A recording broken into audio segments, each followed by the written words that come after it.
Welcome back to The Breakdown with me, NLW. It's a daily podcast on macro, Bitcoin, and the big picture power shifts remaking our world. The Breakdown is sponsored by Nexo.io, Chainalysis, and FTX, and produced and distributed by CoinDesk. What's going on, guys? It is Monday, August 22nd, and today we are discussing whether the US digital dollar discussion is really going anywhere. Before we get into that, however, if you are enjoying The Breakdown, please go subscribe to it, leave it a rating, leave it a review, or if you want to dig deeper into the conversation, come join us in the Breakers Discord. You can find a link in the show notes or go to bit.ly/breakdownpod.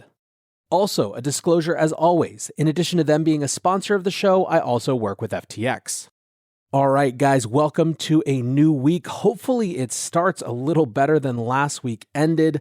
This was definitely a good weekend to touch grass, so I hope you had the chance to do that. But today we are looking forward to one of the conversations that I think many of us would have thought would have characterized or defined this year, but has kind of been on the back burner. A key theme of 2020 is the US actually trying to catch up with the crypto industry on regulation. The year kicked off with the Biden executive order, and while there had been much speculation that the White House was going to come down hard on crypto, instead, the EO was a measured document that set a linguistic framework that most subsequent discussions have followed. That is, of course, the need on the one hand to preserve space for innovation, while on the other to protect consumers. Importantly, the executive order did not do any rulemaking.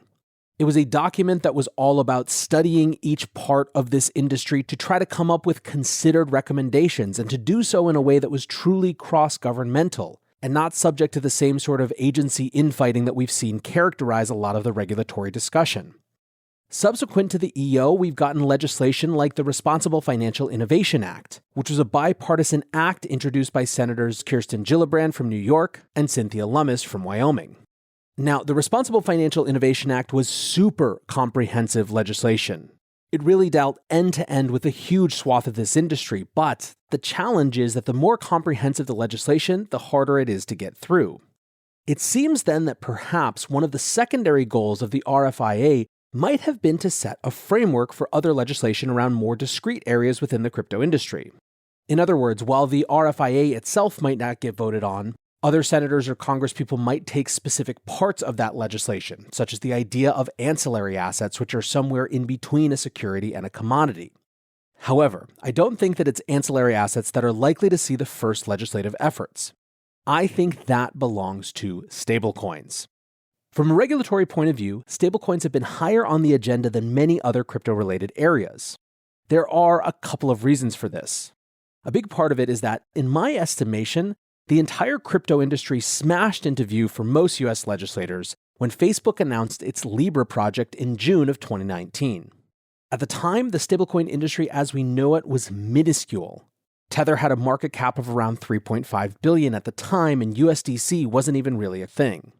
In other words, it wasn't big enough to get notice. What was noticeable, however, was when a company with a user base of over 2 billion people said that they wanted to create their own version of a stablecoin. Their own version, in effect, of money.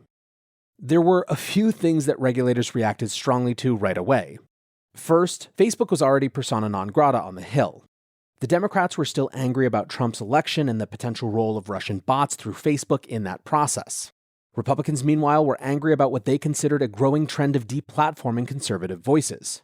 So even before they started talking about inventing their own money, Facebook was going to have a tough time pushing through anything sensitive. A second big hit against this idea was that Facebook wasn't planning to domicile the company in the United States. Instead, it would be set up in Switzerland. And third, it wasn't a US dollar-denominated stablecoin. Instead, it was a basket approach where the US dollar only made up 50% of the reserve basket.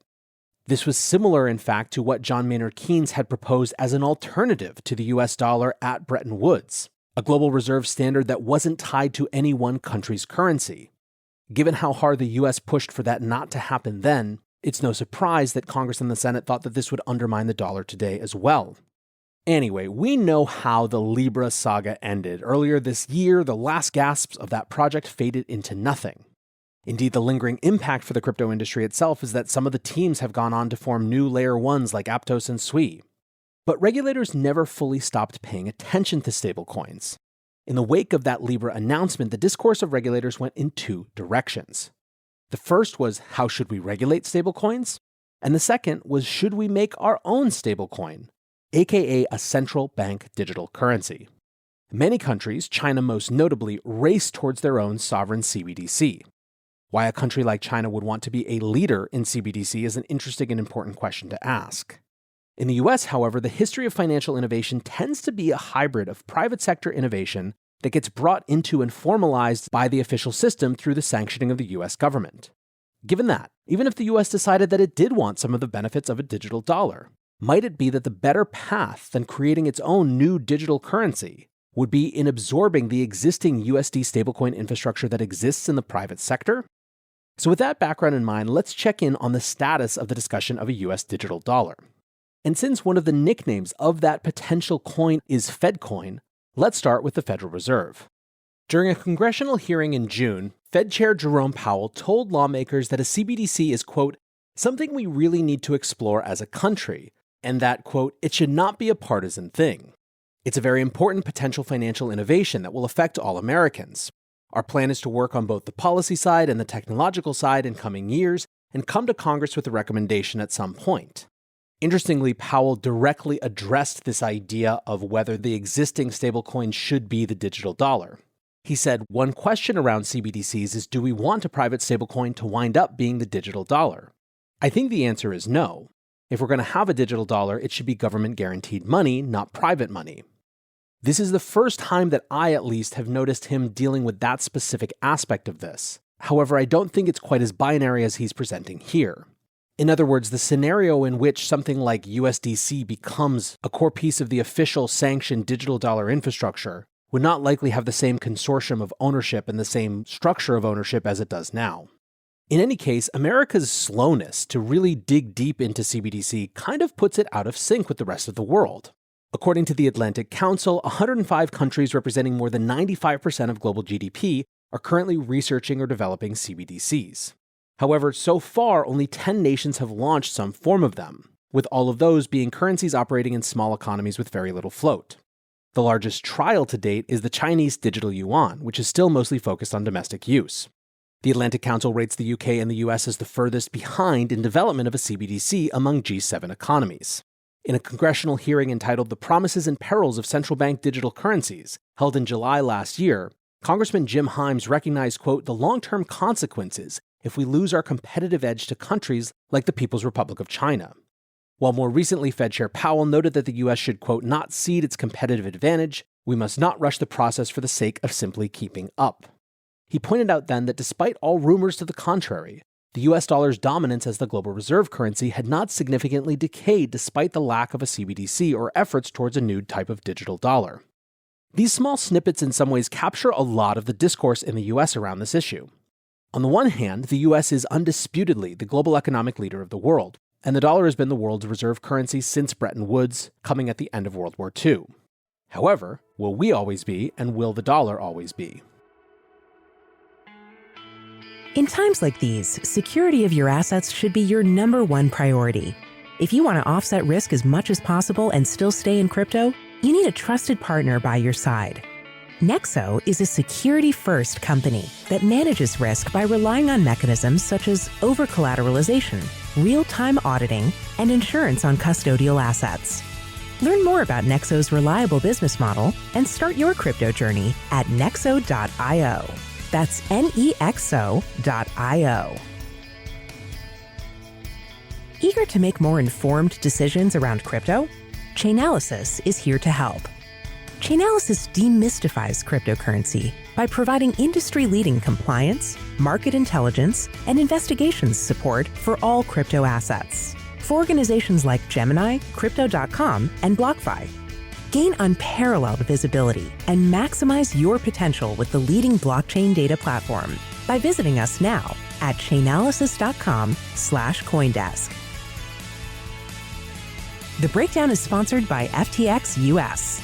FTX US is the safe, regulated way to buy and sell Bitcoin and other digital assets with up to 85% lower fees than competitors.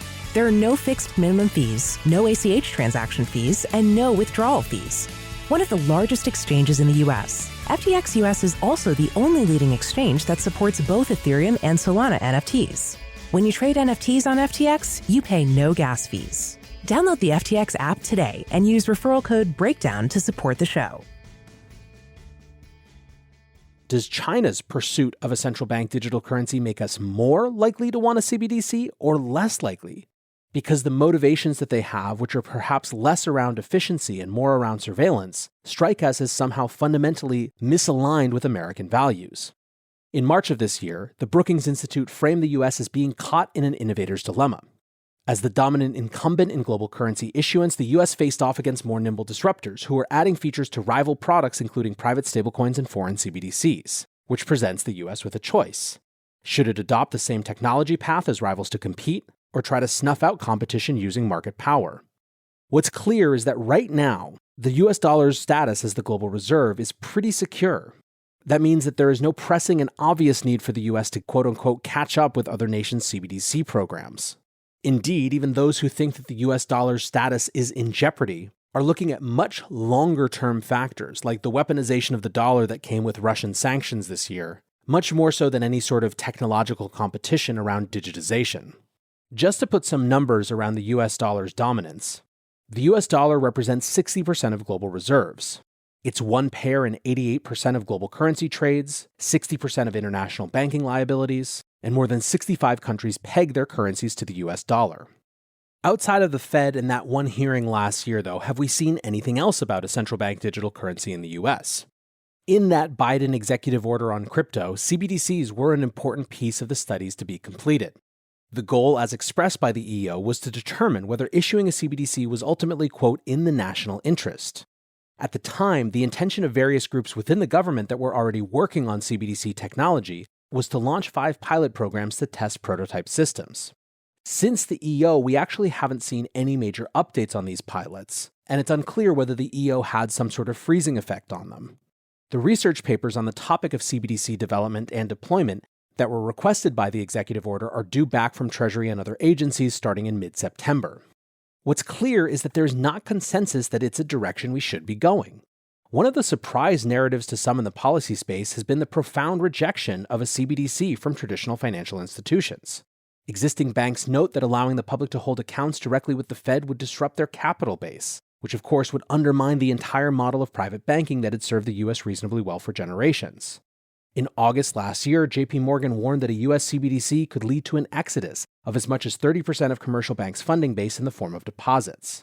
The Institute for International Finance, which consists of 450 member banks including major US banks like JP Morgan and Goldman Sachs, issued similar warnings to the European Central Bank in June.